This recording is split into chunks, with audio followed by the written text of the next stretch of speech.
Guys, on the last podcast, I took very, very long.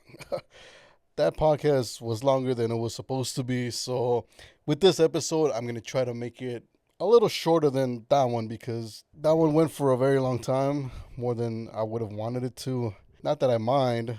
I mean, it's cool that there's a lot of content for me to put out there, but at the same time, I don't want to lose you guys, and I don't want to give you guys an experience where the podcast is just way too long and you guys check out and go watch other videos, because I actually do want you to watch these podcasts because I have fun with them and I'm pretty sure you guys have fun with them. I mean, I've heard the feedback from some of you guys that have been watching the podcast episodes as of late.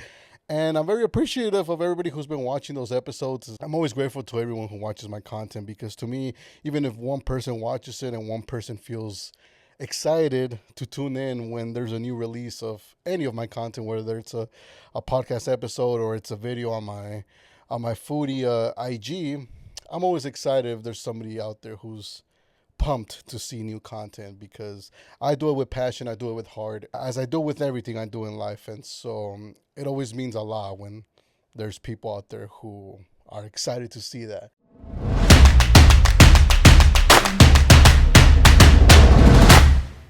All right, so today's podcast is going to be about inflated egos. So it's going to be similar to the previous podcast episode where it was more of a story time type of deal. That's probably why it went for so long, because when you're telling the story, you kind of lose track of time. And so you're just excited about sharing the story and sharing every single little detail that you can while you're telling the story in order to make it more exciting. And I try not to leave out too many things, which is why the podcast went on for so long, because I really wanted to break down those stories for you in the most clear way possible so that you guys understood what was going on for every story. And so this one's going to be similar, but I'm going to try to shorten it a little bit, and I will still go into details, but the amount of content that I'm going to share with you is not going to be as much as the previous one. So hopefully whenever you're watching this, hopefully the episode is a lot shorter and it's a lot easier for you guys to consume in one get go. So today we're going to be talking about foodie bullies. So what are foodie bullies, you might ask? Well, when I refer to foodie bullies, I refer to the foodies that have really big accounts, and their ego is so inflated to the degree that they become bullies almost to the foodies who don't have as many followers.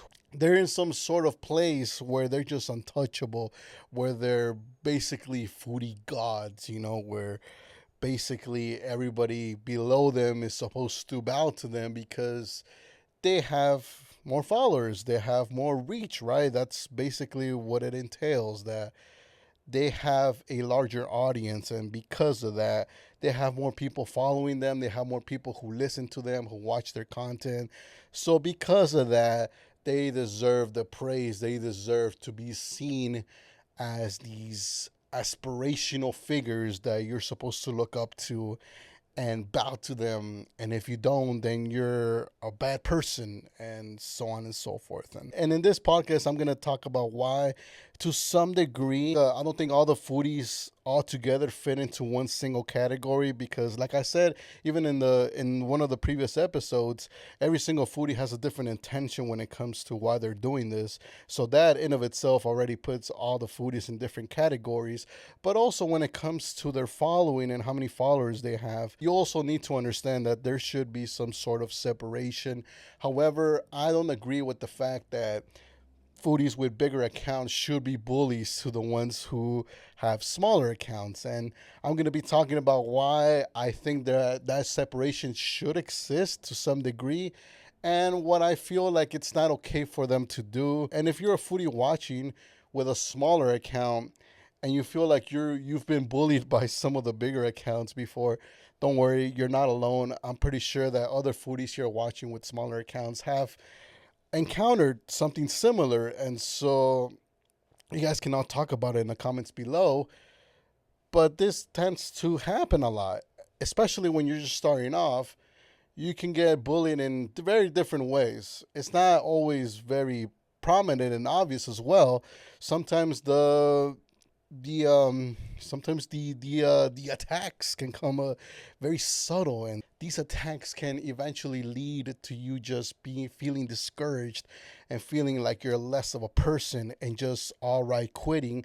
Not only quitting, but also taking a hit to your self-esteem, because now you feel like you're less of a person because you don't have as many followers as these big foodies do. And in this video, I want to help you understand why they do that, and why, to some degree, you can kind of justify why they do that. On another hand, why you shouldn't take what they say at face value as well. Because to some degree, yes, some of the bigger foodies, I've met them in person. And yes, to some degree, like I said, there should be that separation because they earn those followers, whether they're real or not. But at the end of the day, they do have that big account. And so that does give him a little bit of a separation, and that will give him some sort of status out in the world. Whether they're real or not, like I said, it's all about perspective, and you have to understand that. I understand that, and I'm going to help you understand that.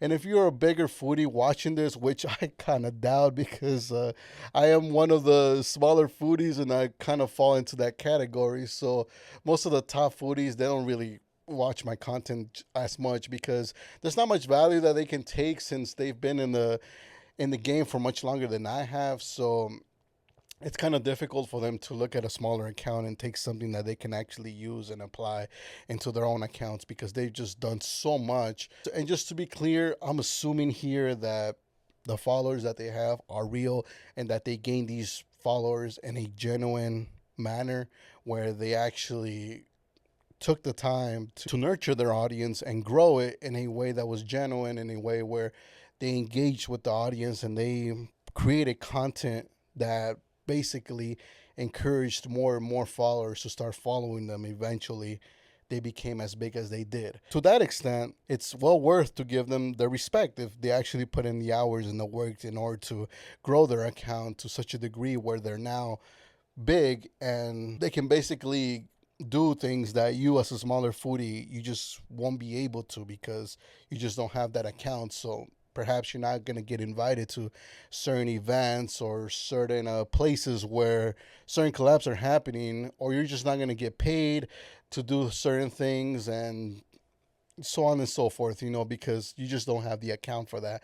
While whereas the bigger accounts, they have that account, so they have that privilege to be able to go out there and basically ask for certain things, and most things will be given to them just because they have a bigger following, a bigger account. So without further ado, let's go ahead and get into it. So why do I think that it's okay to some degree for them to speak in a certain way and put themselves in a higher position than you as a smaller foodie? One of the reasons why I think it's okay for them to put themselves in a place of superiority is because they do have more experience. So for the most part, foodies that have bigger accounts, they've been in the game for much longer. So because of that, they've encountered a whole lot more things than you have probably in your time of being a foodie. So perhaps you, as a foodie, you have like 1 year, 2 years, and so on and so forth. I have 4 years personally doing this already. There's other foodies who have 10, they have 8 to 10 years already doing this. And so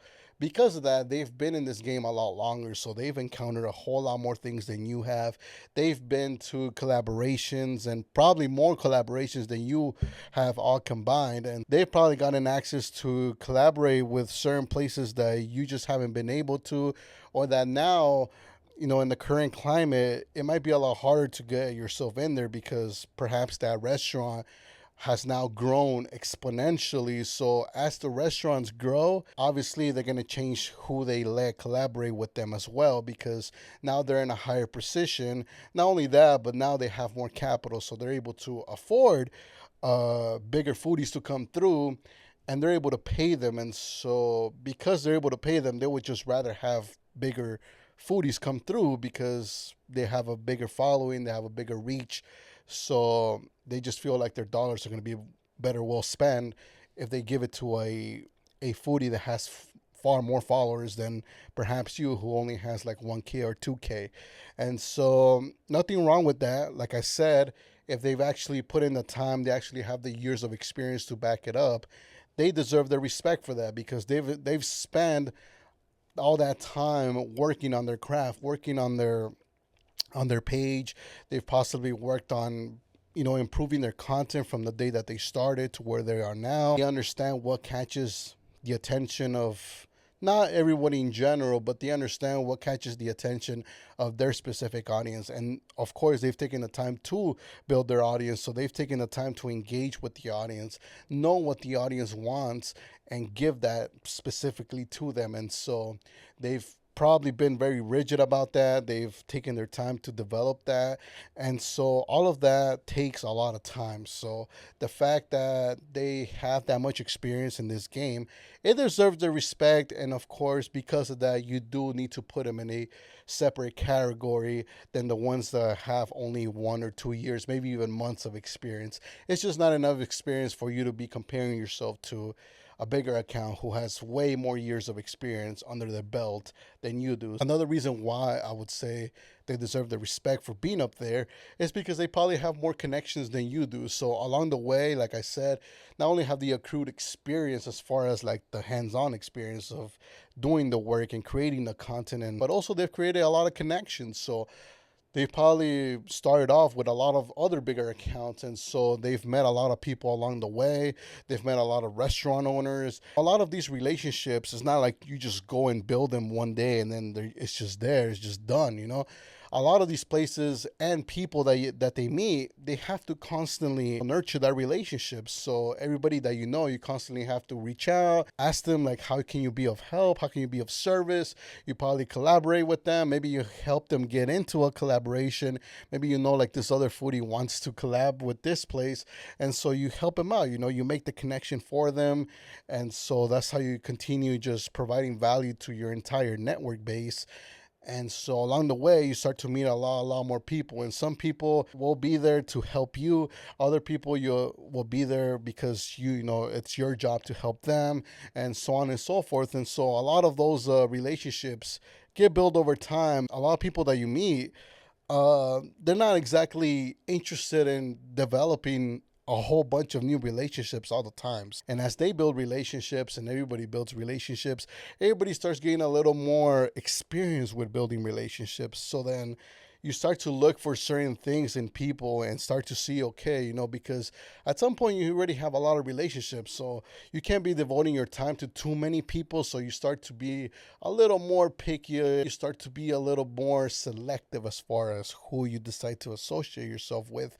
So then you start to see, okay, what am I looking in the other person, or what am I looking for in another restaurant in order to develop a relationship with them? And what are the things that I don't want from the other person? Because along the way, of course, you'll start to see that, okay, maybe I don't want to associate myself with this kind of person.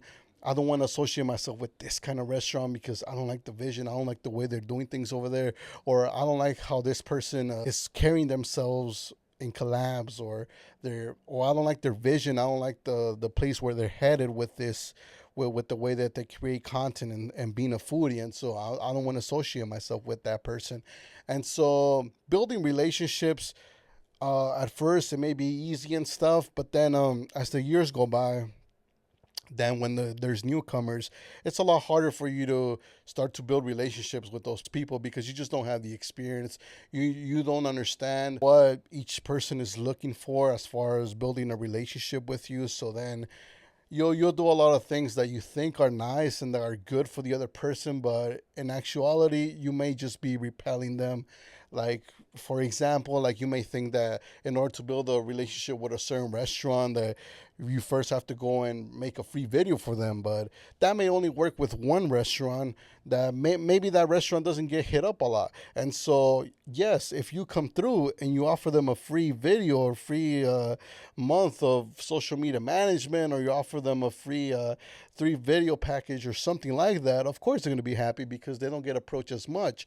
But if you go to this other restaurant who has already been approached many times, and they've worked with many great foodies already, and they've worked out really great deals, and you come to them and offer them your free little video, it may not be so much of an impact because they've already been through that. They've experienced that. They've had somebody already come through and offer them that. So that may not be the best way to initiate that relationship. So for that relationship, you may need to do something else. You may need to actually be a little bit more direct now, because who knows, maybe they prefer you to be direct, instead of trying to offer them a free video and stuff. You can just walk up straight up to them and just show them, okay, you know what, look, this is what I've done for other restaurants. I would like to do the same for you. This is how much it costs. Would you be interested in signing up? Yes or no?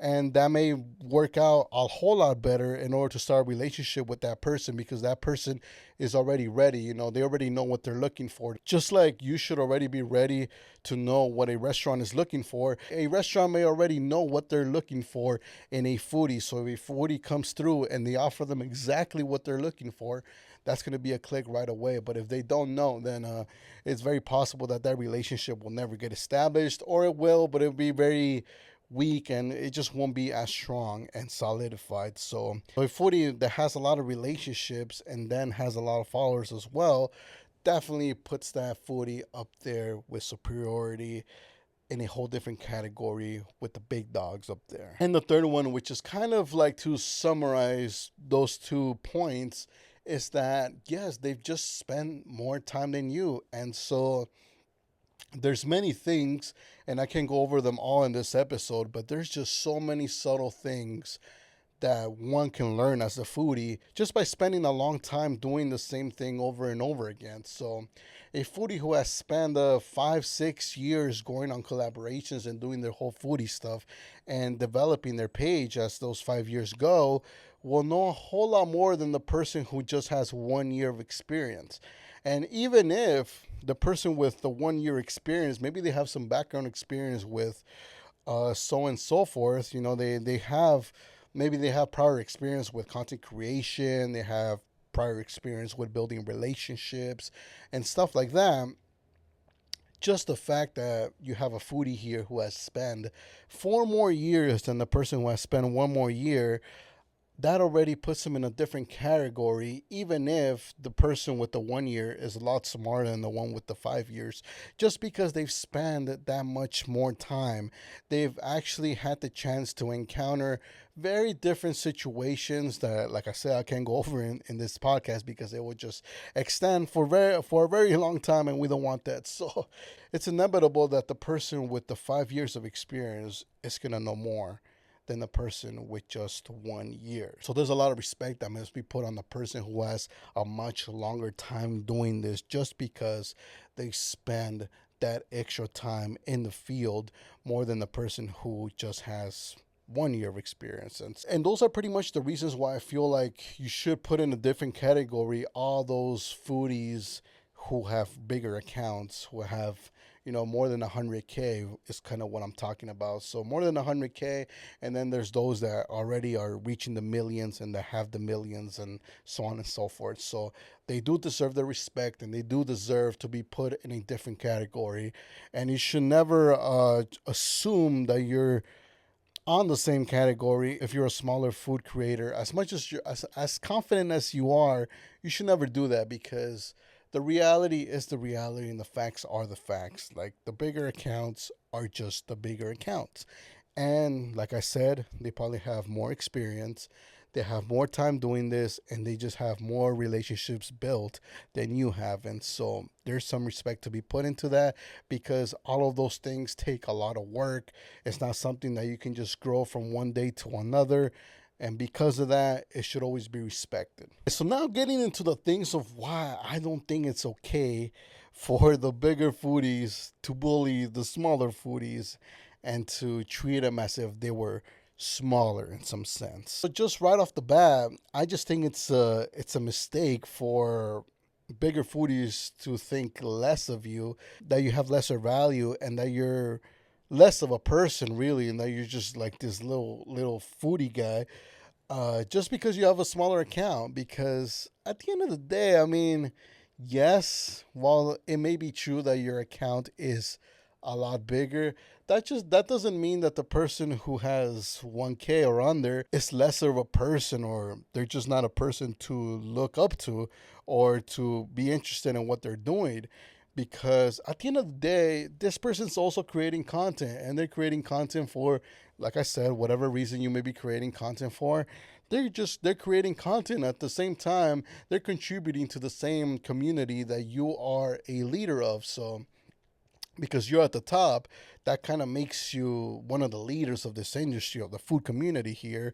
And so somebody who's just starting off, while they may not have the same impact as you do as a bigger food content creator, they're still creating content. They're still doing their part as far as creating content for their little audience that they're starting to build. And it's very possible that the audience that they're targeting, possibly nobody knows about such things. Like, I remember when I first started, like, I started to do the whole food content creation stuff, and a lot of people around me didn't know about this stuff. And it was until I started to do my own page that a lot of my friends and the people around me, they started to see that stuff, and they were like, oh wow, that's kind of cool that there's a community of foodies where they can go out and collaborate, and they get free food, and in exchange they have to create content and stuff. And they thought it was really cool, and so I was able to introduce them to that. And so some of them even became foodies themselves, and that's really cool. And I think that's really an impact that you can make. And even though the impact is not as big as, say the big guy here, who once they post a video, obviously their impact is supposed to be much bigger. Obviously, if their account is bigger and their followers are real, obviously their impact is going to be bigger, to the point where they can pull in a lot of people to go to whatever the place is, and bring a lot of business to them, and a lot of sales and stuff, and really make a restaurant blow up because of their content. And so that's cool. That's a really cool impact. Nothing wrong with that. That's actually really, really cool. And I think a lot of foodies out here who are watching this, you guys may have the same kind of vision, the same kind of goal of you want to make impacts like those that are at a bigger scale. But a lot of us foodies kind of ignore the smaller impacts that you can have along the way, which are just as valuable. And even though it's an impact that maybe it's not something that can compare to something like blowing a place up, it's still impact at the end of the day, and it's an impact that you're making with the content that you're creating. And so that's what counts, and you should always appreciate those little impacts that you're having as a foodie if you're just starting off. But yeah, like I said, I don't think it's right for bigger foodies to look down on the smaller ones and kind of treat them as less of a person just because they have less followers. Like I said, that person's still contributing to the foodie community. They're doing their part, they're doing their content, and I think that's beautiful. And if you're a smaller creator watching this, don't give up. Stay the course. Make your content, do your collabs, and keep on thriving. Keep on doing your thing.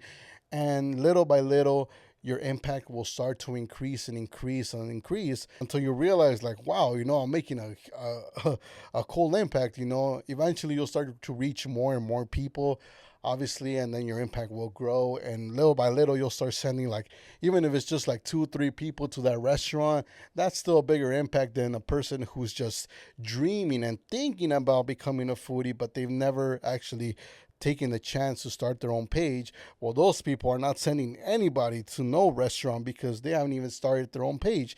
They haven't even created a single piece of content. They haven't created no videos, no pictures, nothing of that. So their impact is basically zero.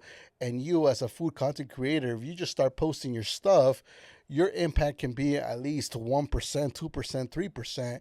And that's still a whole lot better than just having no impact whatsoever. So I don't think it's right. I think that if you're a bigger foodie, you shouldn't be doing that. You shouldn't be treating the smaller foodies as less of a person. If anything, you should encourage them to continue doing their thing. And not that you have to shout them out, or like that you should feel obligated to lift the person up, the smaller foodie, because obviously the smaller foodie still has to go through their journey. The second thing that I don't like about bigger foodies is that they disrespect the work of the smaller ones, even though the smaller foodies may actually be producing better content than the people up there. This podcast episode was brought to you by Celsius. I'm just kidding. But I needed the Celsius. It's been some tiring days. Been working a lot, so I've been kind of sleepy. I'm actually quite sleepy here. I was almost thinking about not doing this podcast episode because I'm like, wow, man, I'm so tired. But here we are. Here we are. We're making the effort here. Like I said, some bigger creators, their goal was just to become a bigger creator. It was never really to become a creator that creates cool content that's appealing to watch. And hear me out, because this is subjective as well. So I personally think that a lot of the foodies that are up there that have the thousands and millions of followers, I don't think their content compares to the content that I create sometimes. And that's subjective. Why? Because I'm a filmmaker. So I appreciate good filmmaking. I appreciate when the creator takes their time to establish creative shots when they're filming the food and everything, from the shots that are taken to the editing room, to the way that they're put together in the specific sequence, to the way that everything's color graded, to if you're going to put a voiceover, I pay attention to the audio quality and the pacing as well, as far as like how that voice was delivered, how the script was put together as well. But that's just me, because that's the kind of content that I want to see. And so there are content creators out there who create that kind of content. And to those, I salute them. I look at them as inspiration. But then there's other people who don't really care about that. Some people just want to see somebody just take a bite. They just want to see something funny on the video. They just want to see something that's entertaining or something like that. They want something to wind off. So they want those kind of foodies that kind of help them to just wind off and just kind of have a good time watching the video. And so because of that, then they created content that appeals to those kind of people. The majority of the people that see the content on social media, it's those kind of people, because at the end of the day, consumers of social media, they like to watch content that just kind of distracts them from reality and from the real world, and they just kind of want to watch something that helps them wind off. So if it's funny, if it's easygoing, if there isn't anything crazy going on in the video, they'll engage with the video. And to us creators who actually take the time to create content that's nicely put together, that's appealing, that has a lot of work that goes into it, we feel a little bit offended, because we're like, we took all this time to put this beautiful piece of work together only for it to get like 100, 200 views. Whereas this other person, they just basically hit record and they basically uploaded the video just like that, like raw, like you can tell there was almost no editing. Like maybe there's a few cuts, but that's basically it. They basically cut a few things, just to go from one clip to the other. And that's basically the entire editing. There isn't any cool transitions. There isn't like any slow-mo. There isn't any color grading. There isn't any storytelling as far as the sequence goes. It's just very simply put together.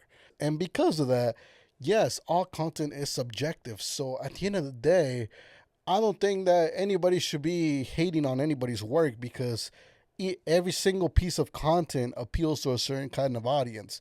So your goal really should be, what does your audience like and what kind of audience do you want to capture? So that's kind of a decision that you have to make. So you have to decide. Do you want to go and create content for the majority of the people? So you just want to let people kind of decide what kind of content they like from you, and then you just make that? Or do you have a specific audience that you want to target? So maybe, for instance, like for me, like I want to target an audience of people who enjoy watching videos that are nicely put together. So basically, I would like the people who appreciate content put together in a nice way to be the ones watching my videos. I don't want the audience that just wants a good laugh, that just wants a good time, that just wants to distract themselves from the world. That's not the audience that I want, because at the end of the day, that's just not the audience that I'm appealing to, because I know the kind of content that I can create. I know the kind of content that I'm passionate about making, and so I know the kind of audience that I need to have so they can appreciate the amount of work that I'm putting in. Because if I'm putting in all this work and then I'm sending it to the wrong audience, well then it just won't make any sense, because then that audience obviously is going to think that my content is just whack or it's boring, because it's just not appealing to them. It doesn't have what they're looking for. And because of that, everyone's content is subjective, so I don't think there should be any disrespect going on between each other's work. Obviously, I have a preference for the kind of content that I prefer to watch, and then everybody else has their own. And at the end of the day, obviously, the people choose on social media, and those are the videos that get the most views. I don't personally agree with some of the videos that get a lot of views. I'm just like, why? But at the end of the day, like I said, it's all about the audience. Some audiences, they like that kind of stuff. Some audiences, they just don't like it. And so it doesn't matter if that video got tons and tons and tons of views. At the end of the day, there's going to be people who don't like it either. Like, I've seen videos that have millions of views, and I just don't like the video. I think it's whack. Like, I would say, like who made that, and who were the millions of people who agreed that that was a good video? Because I definitely wasn't one of them. And whoever thought that video was cool, I don't know, man. Like, they definitely have no taste for content, but that's just me. Because of that, I don't think anybody should disrespect anybody's work. So the people up there, obviously, they found content that works for their audience, and so they've pretty much just been fueling that audience ever since. And then there's you as a smaller creator who is creating content just for the sake of creating content. So then there's you as a smaller creator who maybe you still don't have a defined audience. Maybe you still haven't chosen who you want your audience to be, because maybe you still haven't developed your own style, like I spoke in the one of the previous podcasts. But you still haven't developed, like, you still haven't decided like what kind of content you want to make. So maybe you're still in that phase of just trying whatever you think is cool. But eventually, once you select a specific audience that you want to target, that's when you will really start to really, grow your account and grow your audience, and everything's gonna be cool. So another thing that I don't like about these big creators is that some of them, they just don't care anymore. Like, I feel like they just been in the game for too long, where they just got that big, and there's just not much left for them to do. Like I said in one of my previous podcast episodes as well, where I said that eventually you reach that point where it's like you've kind of tried everything. You've been out there, you've collabed with pretty much everybody who you possibly could want to collab with. And at this point, your account is just kind of sitting there, and you're just kind of going by your day, and pretty much you don't really have to do much too, because when you're at that point, when you have such a big account, a lot of places just naturally reach out to you. There isn't any more like you out there hustling, trying to get people, trying to get restaurants to notice you, trying to get collabs. All those things really come easy to you, because now you have a much bigger account. So because you have that bigger account, you have that advantage of perspective. So a lot of potential restaurants and people who want to work with you, they see you as somebody who can produce them results. Whether that's true or not, that's really a variable up in the air. But that's basically, right now, we're basically, assuming that all your followers are real. So a lot of places will assume that as well. And so they'll basically reach out to you in order to make deals and stuff like that. And pretty much your job is just to kind of sit down there and analyze and pick and choose which places you want to work with and which ones you really don't at the end of the day. So because of that, I feel like a lot of the bigger accounts are less involved in the day-to-day type of things that most smaller creators, smaller foodies go through. So a smaller foodie, you're trying to see where you can get yourself into. You're like, let me see what collab I can get today. Let me see how many I can schedule throughout my calendar. Let me see how I can get myself into this event and that event. Let me see how I can network here and there, so I can be known from this person and that person. And like, how can I collab with this person? Maybe I can invite this foodie and we can all go together and create some content together, and then they can all tag me and stuff so that their audience knows about me. Maybe they follow me as well and stuff like that, right? So you're like on the grind. You're trying to like go through all that stuff. But as a bigger creator, you don't really need to do that no more, because you're already big. You kind of already made it, and you've probably gone through all that process as well. Or who knows? Maybe not. Maybe you didn't really have to, because I know some creators who just got viral out of some piece of content that they made. So then tons of followers just started to rain through. They started to come through. And so there wasn't really that need to hustle and get all those followers the hard way, because you create a piece of content that went viral. And so now you just get a lot of followers from that. And so there isn't really that much of a need now to be networking and getting to know this person, getting to know that person, because you've created a piece of content. So basically a lot of people just want to meet you now. So they want to network with you because you've became kind of the hub now, because you went viral. So now you became the hub, you became the person that now other creators want to kind of be part of, so that perhaps somewhere along the way, either you can make them viral or they can learn something from you so that they can become viral themselves, and then they can become the hub. But until that point, most content creators don't ever reach that point or haven't reached that point yet. And so you're still in the grind, you're still in the hustle, you're still kind of trying to get the word out there that you exist, and you're trying to do this and that and so on and so forth. And to some extent, that's kind of what I'm doing too. You know, I have this podcast here. That's basically what I'm aiming to do as well. This is just kind of another platform, another area where I'm trying to promote what I do, and also trying to promote things like Reactive, so my social media management agency. There's different avenues where you can promote that. But most of the bigger creators, they're just not doing that no more, and they're basically just they're just basically sitting on their accounts, waiting for things to happen. I know some of the bigger content creators, they kind of just stick to social media management now. And I know some of them personally. I actually encountered one of them not too long ago, a few days ago. And I was a big fan of her. I was a big fan of her. It was the first time that I see her in person. And then when I met her in person, I mean, it wasn't the best encounter. I felt like that's kind of what inspired today's episode, because I feel like she really had an inflated ego and stuff. And then, like, 2 days later, I see her promoting her social media management thing and stuff. And I'm like, okay, whatever, you know? Basically, just using their account for business purposes now. And so they no longer have that same drive, that same hunger of feeding the foodie community, because they've already kind of been through all that, and they kind of consider themselves to be, like I said, up there. I don't think this is right, especially if you are a fan and a lover of the foodie community.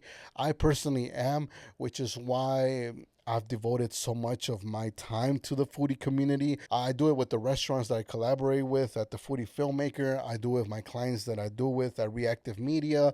And I'm doing it now here by creating a podcast that basically talks about the foodie community and about film and how you can improve as a foodie and become the foodie that you've always wanted to. And some of the foodies out there, some of the bigger ones, I feel like they just are not contributing enough anymore. They just kind of collab here and there randomly. And most of the collaborations that they do is primarily with their own clients, which, you know, to the ordinary foodie, they may not notice that that's what's going on. But I'm in the social media management business as well, so I know which foodie is also doing social media management. And so I can tell that they're making content using their page that already has a lot of followers to kind of help amplify their client's page as well. And so, is that a good strategy? Sure, why not? I mean, at the end of the day, who knows, right? But I personally don't think that's cool. I personally think that if these big followers were to step up and become leaders and be more of inspirational figures, where they're helping out the smaller foodies get to a certain point, you know, they develop either courses, or they develop some sort of way to kind of contribute to the foodie community, and also, you know, give back here and there. I mean, that's personally what I would do if I was up there. Everybody has their own thoughts. Everybody has their own vision when they're up there, when they have tons of followers. I personally think that we should get a bigger foodie here on the podcast. Whichever foodie that has more than 100K, they want to come through to the podcast and kind of share their perspective on this. I would be more than happy to have them here and have them share their experience and how they see the foodie community, and whether it's something valid for them to actually become leaders or not, or just kind of continue doing their thing and continue making money off of their huge pages. But yeah, open invite. If you're a content creator that has more than 100K and wants to come through to the podcast, send me an email and let's make it happen. That's basically it. I mean, there is one last one, which I'm pretty sure a lot of you guys have experienced as smaller foodies, and I would really like to cut. This is one part where I personally have been I don't want to say victim, but I've been on the other side of this, and I hate it. I hate it. I'll actually try to clip this part of the podcast specifically, and I'll post it on Instagram, just like some of you have seen already my clips on Instagram. I'm going to try to clip this little small clip here on Instagram. But yeah, a lot of the bigger foodies, like I said, that are doing social media management, so they have their clients, right? And so when they acquire clients, it's almost kind of a sad thing, because when they acquire them, like, the smaller foodies no longer have a shot at actually collaborating with that place, because now the bigger foodie has them hostage. And so, like I said, here's where the disrespect comes through again, because a lot of the bigger foodies with big accounts, they don't want the little foodie messing around with their clients, so then they'll sabotage the collaborations there. And so if you send a DM, to one of these clients, they'll be like, hey, like, they'll probably never open it. They'll never open your DM, and it's not like they haven't seen it. Of course they've seen it. They just decide to ignore it and leave it there in the inbox and leave you in the requests area, or possibly they open it and then they just never get back to.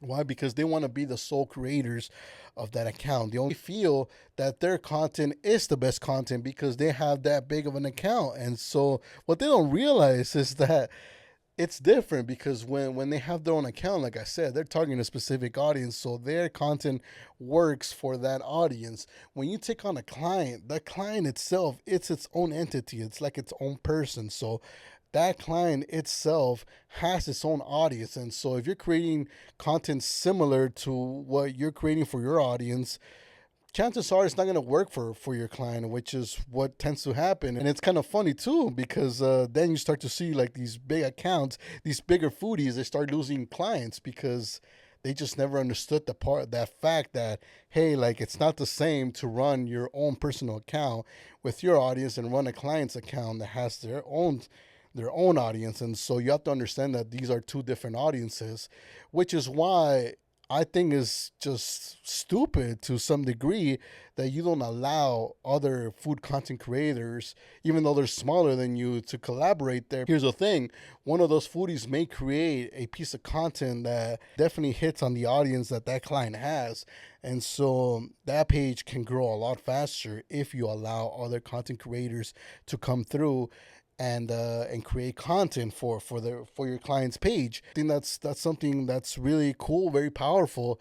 But like I said, a lot of these bigger foodies, they hold the accounts hostage, and so now you can collaborate. I personally, with all the accounts that I have, I let anyone and everyone come through. I don't care how many followers you have. If you have good content, if I look at your page and your content is good, I'll most likely let you come through. I don't care. Like, I don't care how many followers you have. If your content is good and I can see that you have some sort of ambition to create content, and the way you approach me in the DMs and stuff, if I feel like you're cool, I'll definitely let you come through, and you can definitely collaborate with some of my spots. I personally wanted to help some of the bigger foodies. Like, some of the bigger foodies that have clients, I've wanted to come through. I want to come through. And maybe you're watching this. I'm like, hey, I want to come through to your clients. I want to make some content. I'm not even going to charge you. Like, I'm going to come through for free. Just let me come through and, like, collaborate, because I like to help out. But a lot of the foodies, they just don't care. They just don't want to. And so, I mean, that's totally up to them, right? That's basically it. At the end of the day, my final statement is that I feel like we should all work together as a community, all of us foodies, and always, share ideas, collaborate with one another, and see where everything goes, because I think that's the amazing part about being a content creator, is just that everybody gets to create content, and you never know whose content is going to go viral and whose isn't. And when it doesn't, it kind of pushes you to create even better content the next time and the next time and the next time. It always helps you to improve, find your audience and stuff like that. And at the end of the day, everybody wins. The audience, the watchers, the people who are watching your content, they win. And of course, the restaurants, if you create a viral piece of content, you're always going to help out the restaurants, because you create viral content that creates a lot of views and stuff like that. And so eventually you can just draw a lot of people into the restaurant. That's going to create sales. That's going to keep the business up and running. And so that's the beautiful part of everything. But yeah, hope you guys enjoyed today's episode. Today was episode, what was it? Episode 5. So today was episode number 5. I hope you guys enjoyed it. And I'll see you guys in the next episode. And don't forget to subscribe.